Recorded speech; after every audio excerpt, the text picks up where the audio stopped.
Et bonjour, bienvenue sur un nouvel épisode de Comprendre en 5 minutes. Aujourd'hui, on va essayer de comprendre comment créer une chaîne YouTube facilement.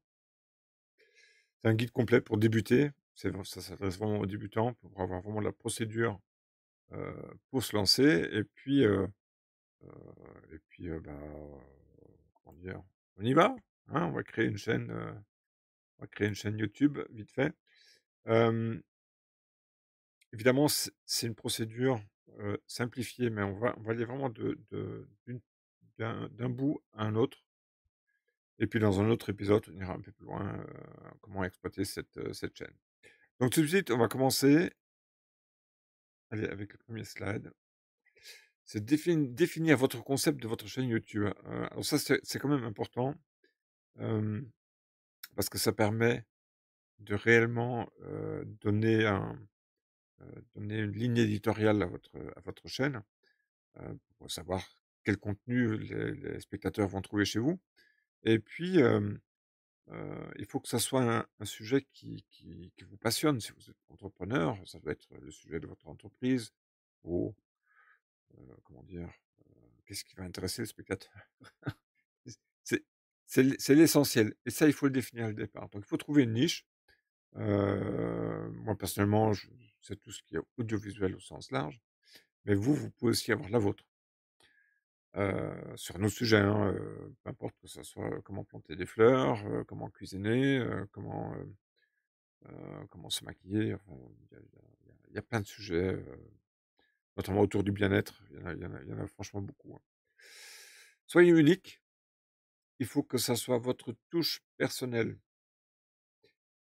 et c'est là que vous devez être, si je puis dire, professionnel.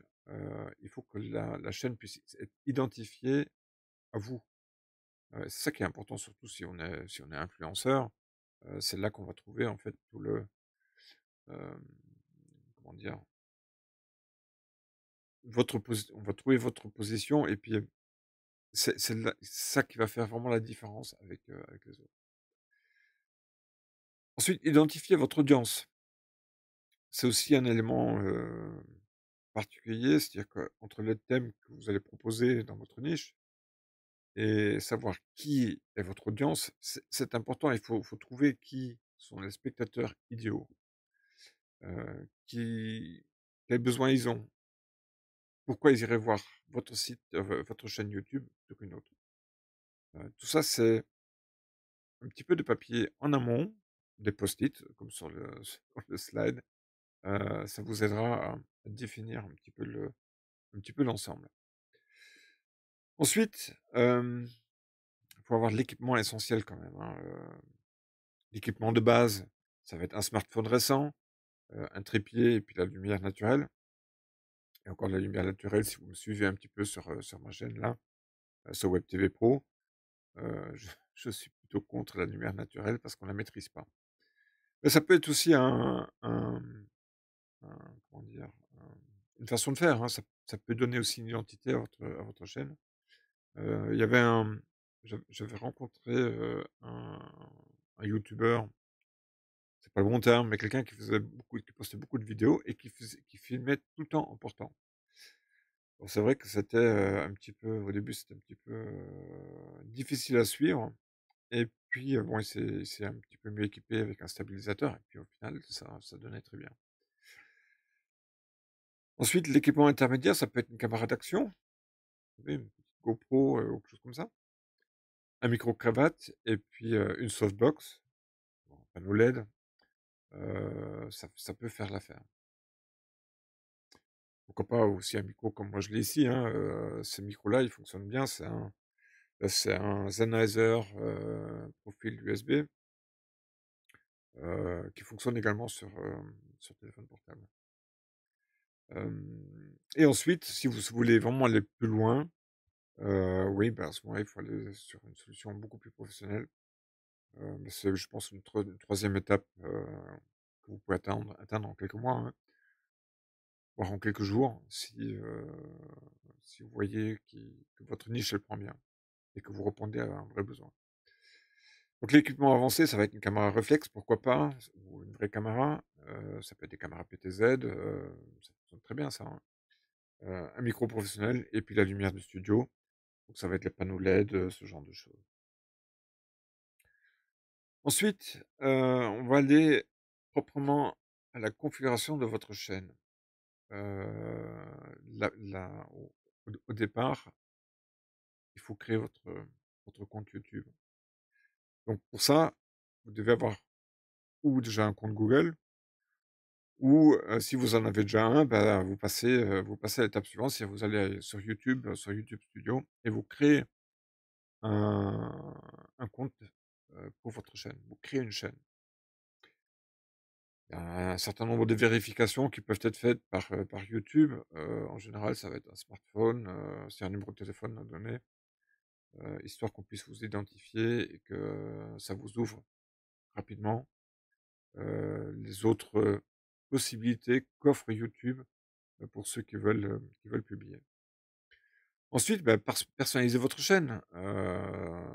Si vous allez sur n'importe quelle chaîne, y compris la mienne, sur Web TV Pro, vous avez, un un petit, une petite photo de profil, en rond, dans lequel vous pouvez mettre un profil ou un logo ou ce qui vous chante et puis une bannière, qui elle doit être plus professionnelle, qui doit donner envie et de 2 aussi apporter, hem, comment dit-on?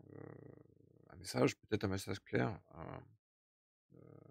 à l'audience qui peut vous regarder et compléter avec la description évidemment, avec une bio, ou heu, enfin un petit texte qui va expliquer le contenu de votre chaîne et de votre personnalité.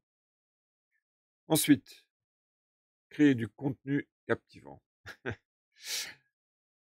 Recherchez les sujets tendances, dans votre niche.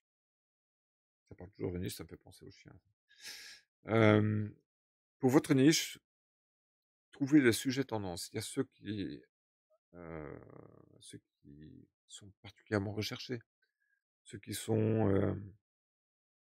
offrent une certaine visibilité dès le départ. Ensuite, vous devez planifier, c'est-à-dire créer un script et un storyboard simple, histoire que vous puissiez le suivre et que, vous puissiez, lors du tournage, travailler dans des bonnes conditions. C'est ce qu'on appelle un script et un storyboard. Ça peut être simple, c'est pas académique forcément, mais ça apporte vraiment un plus. Et ensuite, bah, le tournage. Tourner, filmer avec un bon éclairage et un bon son, un son clair, c'est de préférence, et puis passer à l'étape suivante, le montage, où il faut créer une vraie dynamique, parce que, en temps normal, suivant ce que vous faites, suivant le contenu que vous faites, si vous faites des shorts ou si vous faites des vidéos un peu plus longues, heu, il faut maintenir le rythme des personnes qui vont regarder. Enfin, il faut les tenir en haleine.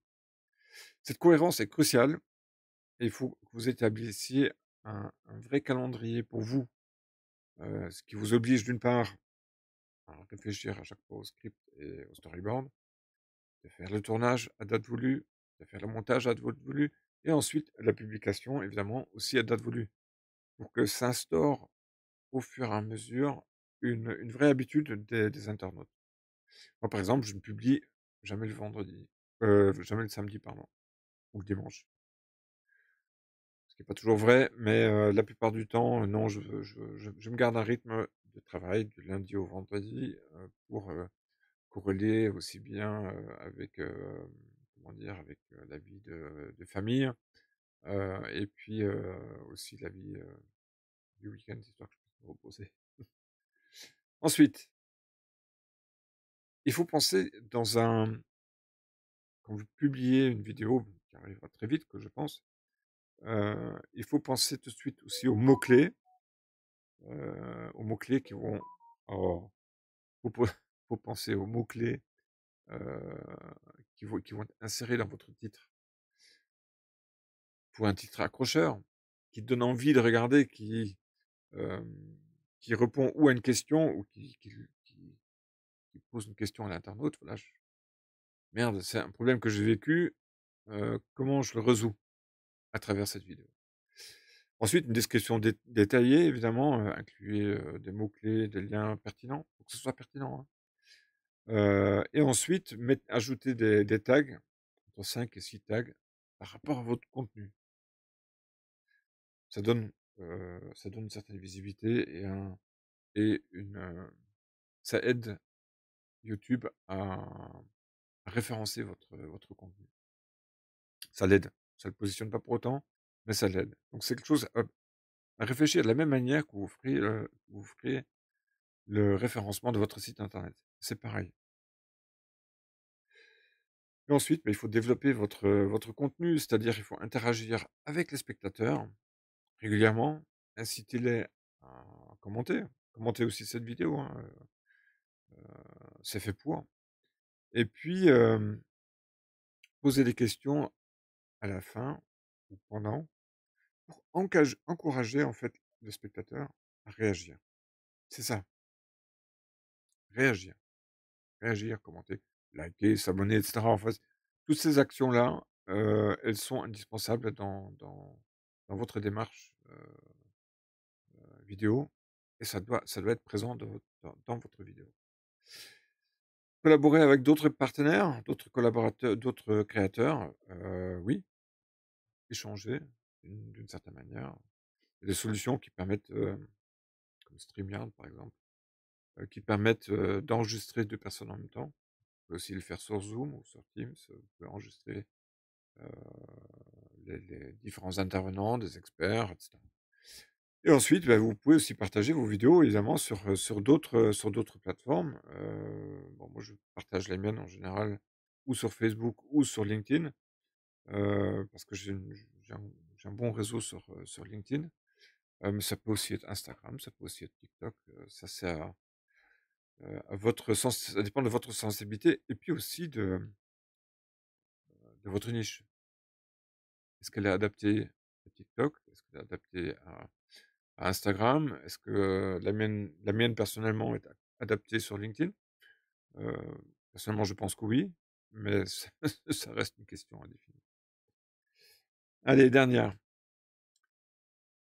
Une fois que vous avez publié vos vidéos, enfin une vidéo, faites-en une par jour, analysez la rétention. C'est-à-dire combien de temps une personne regarde, en moyenne, la vidéo.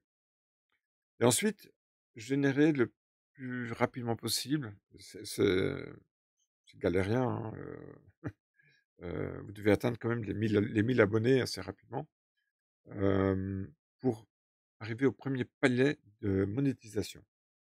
Et à partir de là, donc il y a les 1 000 abonnés, je crois que c'est 500 aujourd'hui, et 2 000 heures de visionnage, en tout sur une période. Ça, c'est ce que vous devez atteindre, hem, pour être, pour votre chaîne YouTube. Donc voilà, là on a vu, l'essentiel, je pense, de la création d'une chaîne YouTube, d'une façon très condensée. C'est comme ça que ça se passe, pas autrement. Je vous invite, c'est déjà passé, à liker ma vidéo, à la commenter si vous avez des questions, sur la création ou la gestion de vidéos, que ce soit sur YouTube ou sur d'autres plateformes, pourquoi pas. Et puis, n'hésitez pas à regarder les autres vidéos de ma chaîne, il y en a plus de 150, hem, où je traite en partie de la partie création, hem, relativement simple d'une web TV. Une chaîne YouTube, c'est une web TV entre autres. Vous trouverez, toute la création, toute la chaîne de création, aussi bien dans la partie, création de storyboard que la création technique, dans le montage d'un studio et cetera. Donc voilà, c'était tout pour aujourd'hui. Pensez à liker, à commenter et je vous donne à la fin 2 autres, vidéos peut-être à regarder à votre bon